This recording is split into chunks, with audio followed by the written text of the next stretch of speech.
Good morning. I'm delighted to be joining Dignity in Dying at an exciting time in the organisation's and the agenda's development. The end-of-life debate has come a long way since Dignity in Dying began its work over 70 years ago. It is now more pressing than ever. I'd like to set out for you how I intend to lead the organisation over the next few years, how I want to build on what we have already done so far and take advantage of what I see as a real opportunity to drive the agenda forward to achieve the kind of change, both legislative and cultural, that we all want to see. Essentially, there are three things I want to achieve over the next 2 years. Firstly, I want to see Dignity in Dying's profile raised and the full breadth of what we do, of what we stand for, to be recognised. That we are about real choice at the end of life, placing us at the heart of the wider dignity debate. We need to bring this issue from the margins to the mainstream. This requires us to strengthen some existing alliances and also to build new ones. For example, there is clear common ground between those in the age and caring lobbies, with disability and medical stakeholders, and those in the long-term conditions alliance. We need to recognise that and build on it. At present, the emphasis is more on what divides us than what unites us.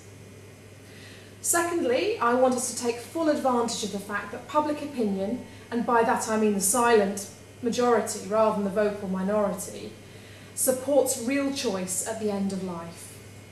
We need to make this a political issue and demonstrate to all the political parties that the reality of our ageing population, the wider debates around patient choice, social care and support for families means choice and dignity about how, where and when someone dies. Finally, I want to strengthen our organisation, both in terms of its campaigning voice and its funding, so that we can progress this agenda strategically with energy and confidence.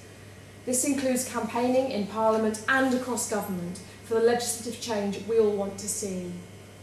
There is a lot of work we can build on here, but with a new Brown government and an election looming, there is also a changing context. So we need to think about the timing of reintroducing the assisted dying and terminally ill bill and the tactics we employ when we do so.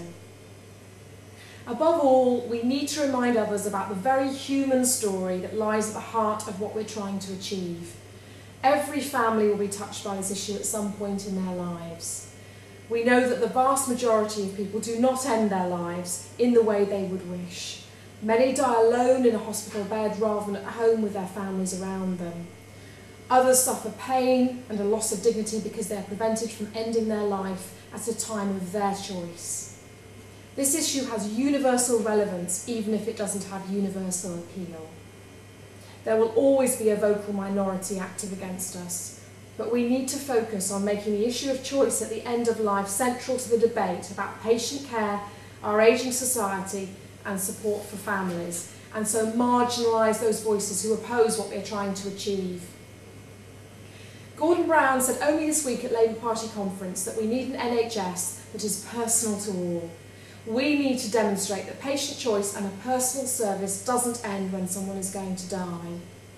Giving someone the opportunity to end their lives in a dignified and peaceful way should be fundamental to the values of our modern society and our modernised health service. I believe we can make change happen over the coming years, and I look forward to working with you to achieve that. Thank you.